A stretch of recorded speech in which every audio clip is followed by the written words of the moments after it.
Hello everyone, this is Arun Kumar. Welcome to study UP board पर।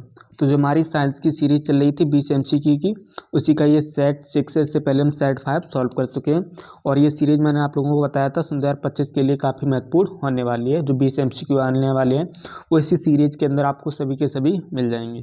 तो चलिए फिर इससे स्टार्ट करते हैं।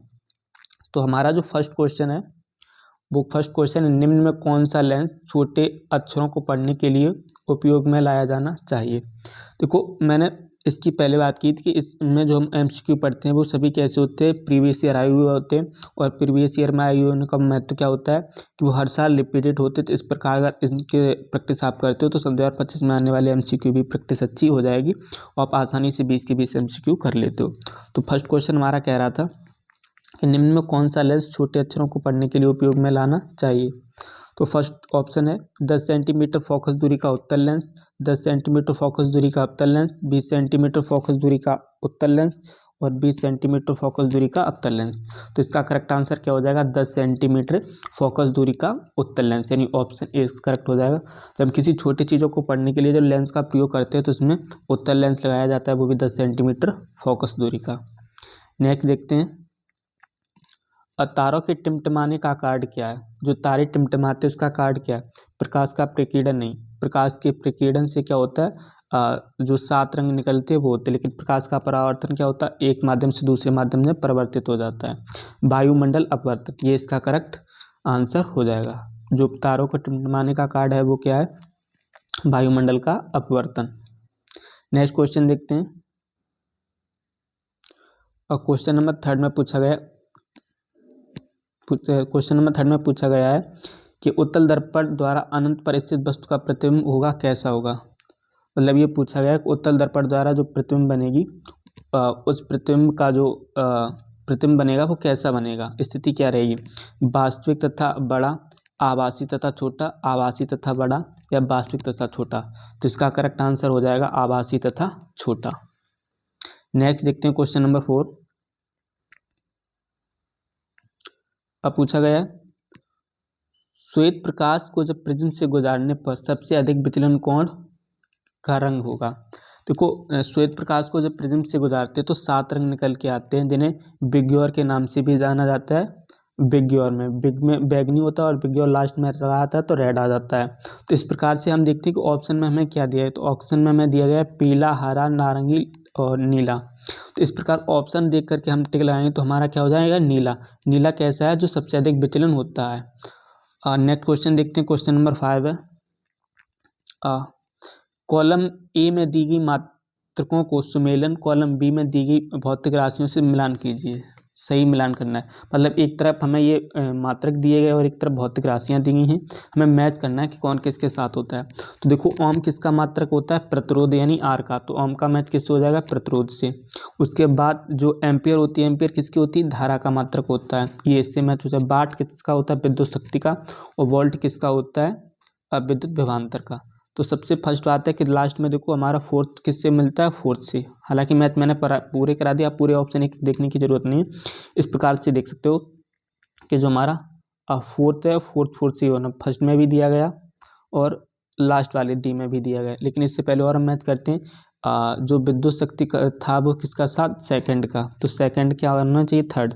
इसमें सेकंड का फर्स्ट दिया गया, ये गलत। तो फर्स्ट ऑप्शन करेक्ट हो जाएगा, सेकंड का फर्स्ट। नेक्स्ट देखते हैं,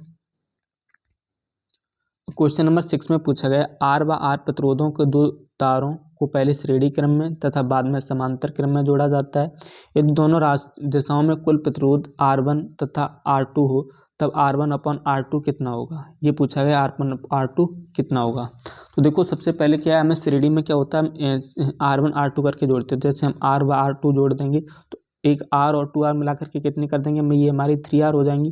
जब इन्हें हम समांतर क्रम में जोड़ेंगे तो समांतर में क्या करेंगे, 1/r करके करेंगे। एक 1/r हो जाएगी प्लस 1/r2 हो जाएगी 2R। इस प्रकार हम सॉल्व करेंगे तो ये हमारा कितने निकलेगा, 3R/2। और जब 3R/2 प्लस में हम 3R फिर जोड़ेंगे तो हमारा कितना निकल के आएगा। इस प्रकार से अगर हम निकालते हैं तो कितना हो जाएगा हमारा 9/2, ये हमारा निकल के आएगा।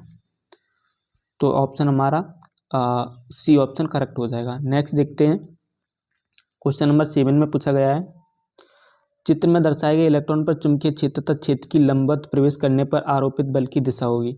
बात यही चित्र में दर्शाया गया। इस प्रकार से जब हम कोई चुंबकीय क्षेत्र डालते हैं इस प्रकार से, तो इसकी दिशा क्या होनी चाहिए? तो इसकी दिशा क्या होगी? एक लंबवत हो जाएगी और कैसी हो जाएगी? ऊपर की ओर। ऑप्शन देखते हैं। ऑप्शन दिया गया बाईं ओर, ये भी गलत है। दाईं ओर, ये भी गलत है। कागज के तल के लंबवत के नीचे, ये भी गलत है। कागज के तल के लंबवत और ऊपर की ओर, ये ऑप्शन डी इसका करेक्ट हो जाएगा। नेक्स्ट देखते हैं। क्वेश्चन नंबर 8 में दिया है प्रोपेनल की क्रियात्मक समूह है। मतलब जो प्रोपेनल में लगा है वो कौन सा क्रियात्मक समूह है? तो प्रोपेनल में देखो क्या होता है, नल जो लास्ट में क्या आता है, प्रोपेन अलग है, प्रोपेन में क्या जोड़ा गया है? अल। और अल किसका समूह है? एल्डिहाइड। और एल्डिहाइड क्या होता है? CHO। तो इसका कौन ऑप्शन ए करेक्ट हो जाएगा और ये तीनों गलत हैं। नेक्स्ट देखते हैं क्वेश्चन नंबर 9। उदासीन घोल का pH मान। देखो pH की वैल्यू होती है 0 से लेकर के 14 तक और बीच में क्या होता है? 7। इससे ये सभी क्या होते हैं? अम्ल, और ये वाले सभी क्या होते हैं? क्षारक। तो हमसे पूछा गया pH उदासीन क्या होता है? उदासीन कितना होता है? जल, और जल की वैल्यू कितनी होती है? 7। तो इसका करेक्ट आंसर क्या हो जाएगा? 7। नेक्स्ट देखते हैं क्वेश्चन नंबर 10। पूछा गया निम्नलिखित में कीटोन है। कीटोन मतलब कौन सा कीटोन, कौन सा समूह? तो देखो मेथेनॉल ऑल आ रहा है, ये मतलब अल्कोहल हो गया। एथेनॉल, ये भी अल्कोहल हो गया। प्रोपेन और प्रोपीन। प्रोपीन क्या है? ये एल्कीन है, तो ये भी नहीं हो सकता, और ये दोनों नहीं हो सकती, ये अल्कोहल है। लेकिन ये देखो प्रोपेनॉन, नॉन आ रहा है, ऑन। इसकी पहचान किया। ऑन किसका क्रियात्मक समूह होता है? ऑन होता है कीटोन का। तो इसका करेक्ट आंसर क्या हो जाएगा? प्रोपेनॉन। क्वेश्चन नंबर 11 देखते हैं। ठंडे जल से हाइड्रोजन गैस बनाने वाला तत्व है। मतलब ठंडे जल में जब हाइड्रोजन से क्रिया कराई जाती है तो कौन तत्व ऐसा है जो हाइड्रोजन गैस बनाता है? तो ये क्या हो जाएगा? पोटेशियम। नेक्स्ट देखते हैं। नेक्स्ट क्वेश्चन है कार्बोनेट एस की सीमित वायु में उच्च ताप पर गर्म करके ऑक्साइड प्राप्त करने की क्रिया क्या कहलाती है? मतलब एस को सीमित वायु में उच्च ताप पर गर्म किया जाता है तो क्या उस क्रिया को कहते हैं? क्या? निस्तापन, भर्जन, प्रगलन, अयस्क सांद्रीकरण। लेकिन इसका करेक्ट आंसर क्या हो जाएगा? निस्तापन। जब किसी सीमित वायु में उच्च ताप पर गर्म करते हैं ऑक्साइड को, तो जो ऑक्साइड अयस्क से हमें जो ऑक्साइड प्राप्त होते हैं वे क्या कहलाते हैं? निस्तापन। नेक्स्ट देखते हैं। क्वेश्चन नंबर 13 में दिया रासायनिक अपक्रिया, ये अपक्रिया दी गई और इसमें पूछा गया ये कौन सी अपक्रिया के उदाहरण? फर्स्ट चैप्टर से दिया गया। देखो यहाँ एक चीज़ समझ में आ रही, Fe क्या कर रहा है? Cu को विस्थापित करके क्या कर रहा है? अलग कर दे रहा है और Cu की जगह स्थान खो जाता है। तो जो संयोजन अपक्रिया में क्या होता है? जब दो या दो से अधिक अपकार मिल करके एकल उत्पाद का निर्माण करते हो। लेकिन विस्थापन में क्या होता है? जब एक क्रियाशील पदार्थ अपने से अधिक क्रियाशील पदार्थ को विस्थापित कर देता है। जैसे यहाँ देख सकते हैं Fe किसको विस्थापित कर रहा है? Cu को। Cu के स्थान पर क्या आ रहा है? Fe। तो इस प्रकार से हम कह सकते हैं ये कौन सी अपक्रिया है? विस्थापन अपक्रिया। नेक्स्ट देखते हैं। क्वेश्चन 14 में पूछा गया स्वपोषी पोषण के लिए आवश्यक है, यानी स्वपोषी जो अपना भोजन स्वयं बनाते हैं उनके लिए क्या आवश्यक है? कार्बन डाइऑक्साइड एवं जल दोनों आवश्यक है। सूर्य का प्रकाश भी आवश्यक है। क्लोरोफिल भी आवश्यक है। इनमें से सभी। तो इस प्रकार इसका ऑप्शन क्या सही हो जाएगा? इनमें से सही, क्योंकि जो अपना भोजन स्वयं बनाते हैं उनके लिए तीनों चीज़ें आवश्यक हैं। नेक्स्ट क्वेश्चन देखते हैं। क्वेश्चन नंबर 15 में दिया गया है निम्नलिखित में कौन सा पादप हार्मोन नहीं है? पादप हार्मोन की बात की गई।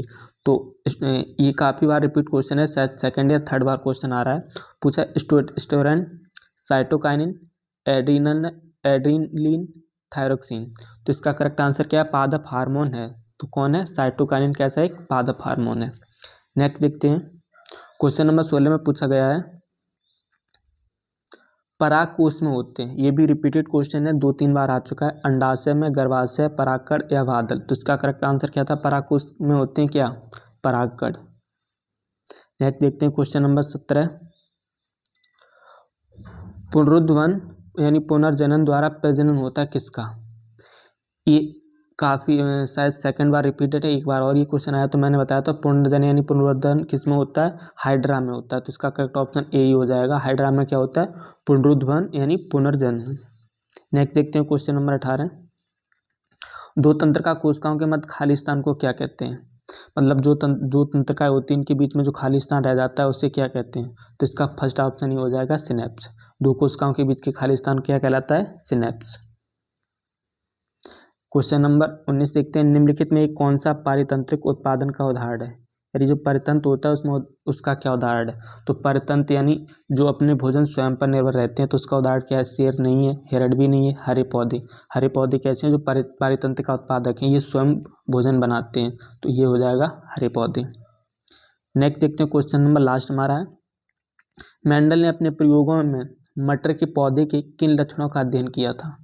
मतलब जो मेंडल ने अपने परीक्षण किए थे मटर के पौधे पर, वो किन किन किए थे? तो गोल झुर्रीदार बीज, लंबे बौने पौधे, सफ़ेद बैगनी फूल, या इनमें से कोई नहीं। तो इसका करेक्ट आंसर क्या हो जाएगा? गोल और झुर्रीदार बीजों पर किया था, जिससे उन्हें पता लगाना था कि जो आने वाली संतति है वो कैसी होती है। तो इसका करेक्ट ऑप्शन क्या था? गोल झुर्रीदार बीज। इस प्रकार हमारे 20 MCQ कंप्लीट हुए और आई होप आपको समझ भी आए होंगे। और इसमें काफ़ी क्वेश्चन ऐसे हैं जो रिपीटेड भी हैं, तो आप अगर उनका रिपीटेड अगर क्वेश्चन देखते हो, अगर आपने सभी क्लासेस देखी हैं, तो आपको उनका क्वेश्चन को देखते ही आपको आंसर पता चल जाएगा, क्योंकि रिपीटेड होते आपको लर्न करने की ज़रूरत नहीं पड़ती, आप देखते ही ऑप्शन इसका पता लगा लेते हो। तो चलिए फिर आज की इस क्लास को यहीं पर एंड करते हैं। और अगर आपको वीडियो पसंद आए तो लाइक कमेंट शेयर जरूर कीजिए, तथा साथ ही साथ चैनल को सब्सक्राइब कर लीजिए, जिससे नेक्स्ट आने वाली वीडियो की नोटिफिकेशन आपको मिलती रहे। तो चलिए फिर आज की इस वीडियो को यहीं पर एंड करते हैं।